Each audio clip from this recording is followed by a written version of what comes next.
Hina Gus Dur, Rizik Syihab, mana dia tahu tulisan Allah. Rizik itu emang BOBROK, mau gimana lagi? Ditulis oleh tim redaksi jurnal dari berbagai sumber.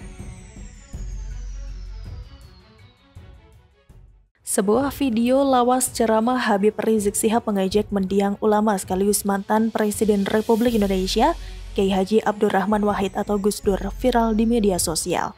Video lawas Rizik Syihab tersebut melontarkan ejekan terhadap almarhum Gus Dur tersebut diunggah pengguna Twitter pencerah _ dan ikut dibagikan mantan politisi Demokrat Ferdinand Huta Hayan seperti dilihat pada Selasa 20 Juli 2021 kemarin. Dalam narasi cuitannya, netizen itu menilai mengejek sesama makhluk hidup karena kekurangannya sama saja dengan menghina Allah SWT. Kata @pencerah_ membuli sesama makhluk hidup karena kekurangannya sama saja menghina Sang Pencipta. Ia pun menilai kendati Gus Dur tunanetra, akan tetapi almarhum diakui para ulama di dunia lantaran ilmu agamanya. Tambahnya, almarhum Gus Dur biarpun tunanetra, tapi tinggi ilmunya diakui para ulama dunia.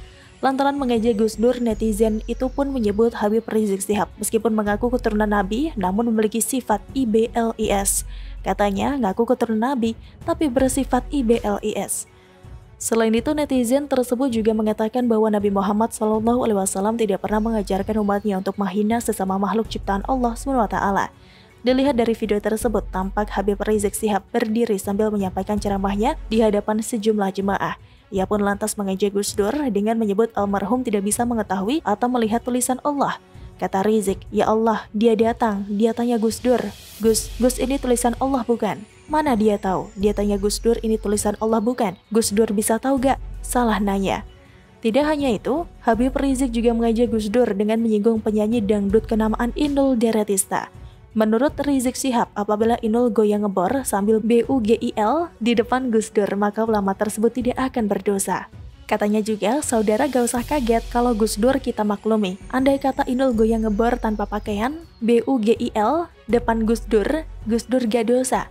Hal ini merupakan bobrok akhlak Rizik. Tidak dapat dipungkiri kalau kebobrokan dan radikalisme Rizik turun dari negeri Arab tempatnya belajar. Di sana memang Wahabisme tumbuh pesat. Berbeda saat zaman Wali Songo ataupun Islam moderat yang digagas pendiri NU atau Muhammadiyah.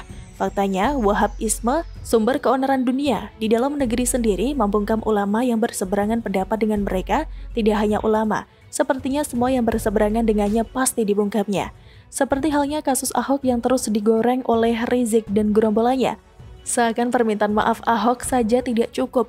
Mereka diam-diam ingin menduduki istana dan melakukan kudeta. Dan akhirnya dari video yang beredar antara Firja Husein dan Rizik Syihab beredar kalau sebenarnya Rizik berambisi menjadi Presiden Indonesia. Dia merasa hebat karena bisa mengumpulkan ratusan ribu massa di Monas saat menuntut memenjarakan Ahok dulu.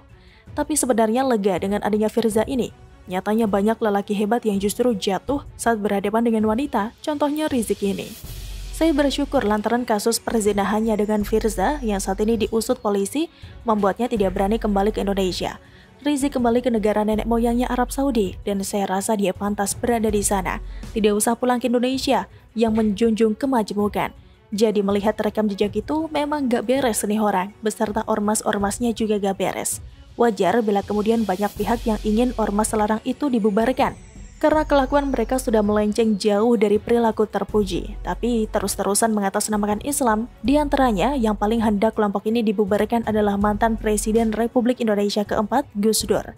Mantan Ketua PBNU itu pernah mengaku sudah 15 tahun berjuang agar ormas terlarang dibubarkan. Namun kala itu tidak ada yang mau mendengarkannya. Saya akan lebih berterima kasih lagi kalau ormas terlarang dibubarkan. Saya minta agar ormas terlarang dibubarkan. Kalau tidak, ya kita bubarkan sendiri. Ujarnya waktu itu, 5 Juni 2008. Pemerintah tidak berani. Pada waktunya, saya yang akan membubarkan ormas terlarang. Lanjutnya lagi. Yang mana ungkapan itu juga merupakan ekspresi kekesalannya terhadap polisi yang tidak berani menindak tegas massa ormas terlarang. Zaman dulu memang agak beda sih dengan zaman sekarang. Saya yakin pimpinan ormas terlarang diisi oleh orang yang bermental keras seperti Rizik. Ada penjahat kelas kakap di sana seperti Bahtiar Nasir yang melakukan kejahatan pencucian uang. Padahal dahulu sempat ramai diperbincangkan karena mengirimkan dana bantuan kemanusiaan Indonesia kepada pemberontak organisasi terlarang Timur Tengah alih-alih kepada pengungsi Syuriah. rantai ormas terlarang kental dengan kilap yang sangat berbahaya dibiarkan di Indonesia. Sebelum nasi menjadi bubur, sebelum Indonesia menjadi Suriah, alangkah baiknya pemerintah dengan tegas menghentikan organisasi ormas terlarang ini, bubarkan dan lakukan deradikalisasi menyeluruh pada para anggotanya. Bagaimana menurut Anda?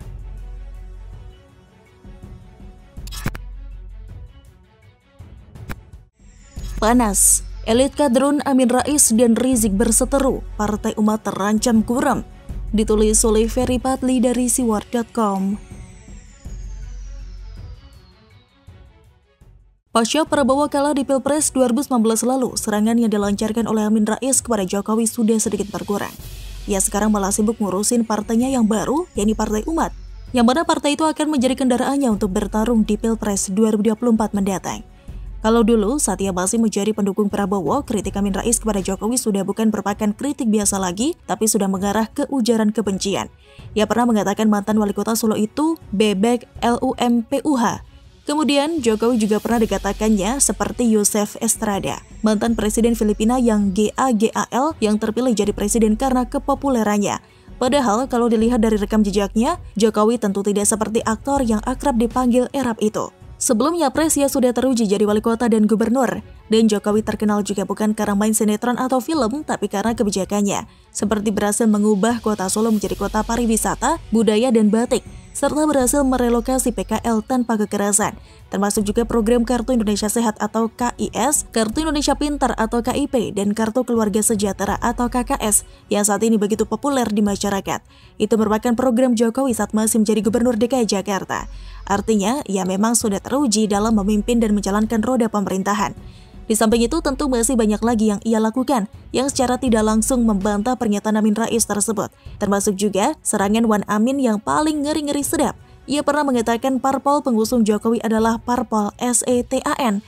Padahal di sana ada parpol Islam seperti PKB, PPP, dan PBB. Begitupun PAN pernah kok mendukung Jokowi atau berkoalisi dengan pemerintah meskipun hanya sementara.